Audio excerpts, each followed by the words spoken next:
तो max health care के quarter one नतीजों पर बात करने के लिए कंपनी के सीएमडी अभय सोई साहब हमारे साथ जुड़ गए हैं। अभय जी, बहुत बहुत स्वागत है आपका ईटी नाउ स्वदेश में, हमें समय देने के लिए बहुत बहुत शुक्रिया आपका।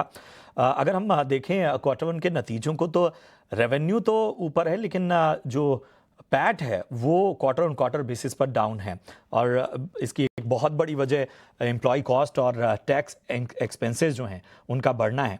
तो चूंकि कंपनी अभी एक विस्तार वाले दौर में है, तो क्या हमें आगे भी जो है वो हायर एम्प्लॉय कॉस्ट नजर आने वाली है? किस तरह की विस्तार योजना है आपकी और टैक्स एक्सपेंसेस को आप किस तरह से देख रहे हैं, क्या नजरिया होगा?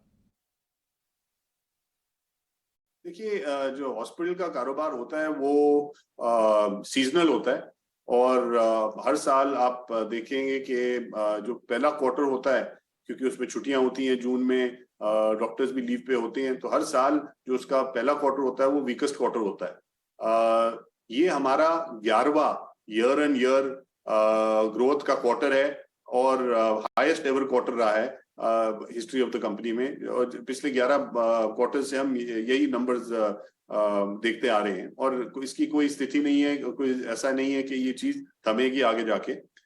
जहां तक क्वार्टर 4 का सवाल है, क्वार्टर 1 के मुकाबले में, तो क्वार्टर 4 हमेशा हाईएस्ट क्वार्टर रहता है और क्वार्टर 1 हमेशा लोएस्ट क्वार्टर रहता है। उसके बावजूद हमने देखा कि रेवेन्यू की 3% बढ़ोतरी हुई पिछले क्वार्टर के बराबर और 17% 18% की हुई पिछले साल इसी क्वार्टर के बराबर में। और सो एबिटा भी जो है वो पिछले क्वार्टर के बराबर फ्लैट रहा।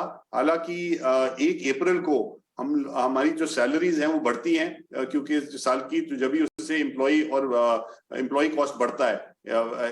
इसके नतीजे ये होता है कि रेवेन्यू में वीक क्वार्टर होता है नॉर्मली फर्स्ट क्वार्टर, और जो उसके कॉस्ट होती है हायर होती है, तो एबिटा कम होता है फोर्थ क्वार्टर से।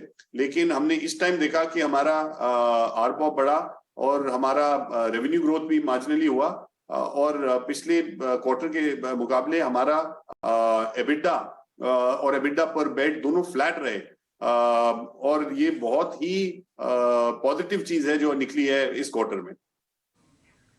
बिल्कुल। अभय जी, आपके एवरेज रेवेन्यू पर ऑक्यूपाइड बेड का ट्रेंड हम देख रहे थे, जो कि अपने ऊपरी स्तर पर है। यहाँ पर 13% की ग्रोथ देखने को मिली, जिसके बाद जो नंबर है वो 74,800 पर पहुंच चुका। तो शानदार ग्रोथ उस ट्रेंड पर देखने को मिली। अब यहाँ से ये जानना चाहेंगे कि क्या ये नंबर आगे भी ऐसे ही रहेंगे, ऐसी ग्रोथ बरकरार रहेगी? क्या ये नंबर सस्टेनेबल रहेंगे? नहीं, हमारी प्राइस हाइक 1 अप्रैल को ही होती है, तो वो प्राइस हाइक हो चुकी है। जहां तक एक्सपेंशन का सवाल है, हमारी जो जितनी भी एक्सपेंशन है ज्यादातर ब्राउनफील्ड प्रोजेक्ट्स हैं और ये जो ब्राउनफील्ड्स हैं ये पहले दिन से अक्रीटिव रहते हैं, क्योंकि जो हमारी अनमेट डिमांड होती है एग्जिस्टिंग हॉस्पिटल में, पहले तो जो जहां हम ये एक्सपेंशन करते हैं और जहां ब्राउनफील्ड्स कर रहे हैं वो उन्हीं हॉस्पिटल्स के बाजू में कर रहे हैं जो ऑलरेडी 80-85% कैपेसिटी पे चल रहे हैं और वहां पे 2 से 3 दिन तक वेटिंग है ईआर में बेड्स की।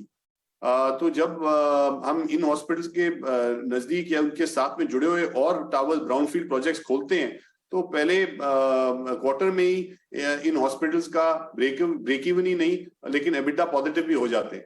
तो अगर हम अपना नतीजा देखें शालीमार बाग हॉस्पिटल में, जहाँ पे कुछ 280 बेड के हॉस्पिटल में हमने 122 बेड ऐड किए मई जून के महीने, ये अप्रैल जून के महीने में, वहां पे हमने ये नतीजा देखा कि पहले महीने में ओवरऑल कैपेसिटी, नई कैपेसिटी को इंक्लूड करके कुछ 76% हो गई फर्स्ट क्वार्टर में। और जैसे मैंने कहा फर्स्ट क्वार्टर तो वीक क्वार्टर होता है, उसके बावजूद 76% टोटल ऑक्यूपेंसी रही। और जो हमारा एबिटा मार्जिन है वो इंक्रीमेंटल बेड्स में जो बढ़ोतरी हुई है जिन बेड्स की, उनमें कुछ 40% रहा। हालांकि पूरे बाकी बिजनेस का कुछ 26-27% एबिटा मार्जिन। सो आप ये ऑपरेटिंग लेवरेज भी देख रहे हैं आ रही है और इसका जो मुनाफा हो रहा है वो ज्यादा हो रहा है इन बेड से। बिल्कुल। अभय जी, बहुत धन्यवाद आपका हमारे साथ जुड़ने के लिए और नतीजों पर और आगे के ग्रोथ आउटलुक पर हमारे साथ चर्चा करने के लिए। तो ये थे कंपनी के मैनेजमेंट नतीजों पर बात करते हुए।